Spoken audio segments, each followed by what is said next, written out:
بسم اللہ الرحمن الرحیم۔ السلام علیکم۔ اگر آپ میرے چینل پر نئے ہیں جو میرے چینل کو سبسکرائب نہیں کیا تو پلیز میرے چینل کو سبسکرائب کر دیں۔ 9 لوگوں کے لیے روزہ معاف ہے۔ ارشاد کرتا ہے، اے ایمان والو، تم پر روزہ فرض کیے گئے ہیں جیسے تم سے پہلے لوگوں پر فرض کیے گئے تھے تاکہ تم پرہیزگار بن جاؤ۔ روزے دین اسلام کا ایک ستون ہے اور اس کے بغیر ایک مسلمان کا دین مکمل نہیں ہوتا۔ محترم ناظرین، اس ویڈیو میں بتایا جائے گا کہ اس کون سے 9 لوگ ہیں کہ اگر وہ روزہ نہ رکھیں تو انہیں کچھ بھی گناہ نہیں ہوگا، یعنی ان لوگوں کو رمضان میں روزے نہ رکھنے پر چھوٹ ہے۔ ہر مسلمان مرد اور عورت جو بالغ ہے وہ اپنے حواس میں ہو پر رمضان کے روزے فرض ہے، یعنی کہ اس لیے پورے مہینے کے روزے رکھنا ضروری ہے۔ اگر وہ ان کی فرصت کا انکار کرتا ہے تو وہ کافر ہے اور بلا وجہ روزہ چھوڑنا گناہ بھی ہے۔ لیکن کیا آپ جانتے ہیں کہ 9 لوگ ایسے بھی ہیں جنہیں رمضان کے مہینے میں روزہ نہ رکھنے کی چھوٹ ہے۔ یہ 9 لوگ رمضان کے مہینے میں روزہ چھوڑ سکتے ہیں۔ نمبر 1، بیمار آدمی۔ سب سے پہلے انسان جو روزہ چھوڑ سکتا ہے بیمار آدمی ہے۔ جو انسان سخت بیمار ہے تو ایسے انسان کے لیے روزہ نہ رکھنے کی چھوٹ ہے۔ اگر ایسا بیمار آدمی روزہ نہیں رکھتا تو اس پر کوئی گناہ نہیں۔ اب یہ بھی جان لیجیے کہ ایسی کون سی بیماری ہے جن میں روزہ نہ رکھنے کی چھوٹ ہے۔ ہم آپ کو بتاتے ہیں کہ یہاں پر ان بیماریوں کی بات نہیں ہو رہی جو عام طور پر نارمل لوگوں کو ہوتی ہے، جیسے کہ اگر کسی کے سر میں درد ہوگا، گھٹنوں میں درد ہوگا، کسی کو سردی زکام لگ گیا اور اس پر اس نے روزے چھوڑ دیے تو ایسا کرنا بالکل بھی جائز نہیں ہے۔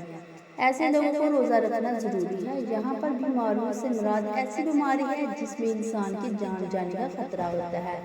اب یہ بھی جان لیجیے وہ کون سی بیماری ہے جس میں جان جانے کا خطرہ ہوتا ہے۔ اس بات کا ایسے پتہ چلتا ہے کہ اگر کوئی ماہر ڈاکٹر آپ کو یہ کہہ دے کہ اگر بھوکے پیاس رہے تو روزہ رکھنے سے آپ کی جان جانے کا خطرہ ہو سکتا ہے، جب بھی ڈاکٹر آپ سے یہ کہہ دے کہ اگر آپ نے روزہ رکھا تو آپ کی بیماری ٹھیک نہیں ہوگی یا آپ کی بیماری اور بڑھ جائے گی، تو ایسی صورت میں رمضان کے مہینے میں روزہ چھوڑنا جائز ہے، لیکن چھوٹی موٹی بیماریوں میں روزہ چھوڑنا جائز نہیں ہے۔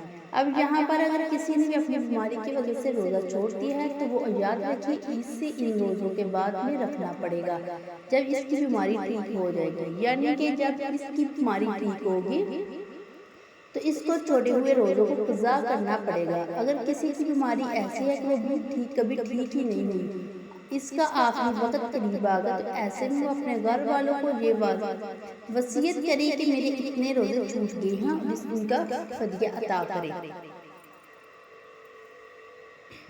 جو سفر 82 کلومیٹر سے زیادہ ہو اور وہ کم از کم 15 دن کے سفر کی نیت کر کے گھر سے نکلا ہو تو ایسے مسافر شخص کے لیے روزہ نہ رکھنے پر چھوٹ ہے، لیکن جب اس کا سفر ختم ہو جائے تو پھر اس کے لیے روزہ رکھنا ضروری ہو جاتا ہے۔ اب یہاں یہ بات بھی اس کا سفر آرام دہ ہے کہ ایسا مسافر سفر کی حالت میں بھی روزہ رکھ سکتا ہے اور اس کا روزہ ہو جائے گا۔ بس اگر سفر آسان ہے تو روزہ رکھ سکتا ہے، لیکن اگر روزہ نہیں رکھے تو اس پر کچھ گناہ نہیں۔ ایسا شخص جس کی جان جانے کا خطرہ ہو یعنی روزہ رکھنا پڑے گا۔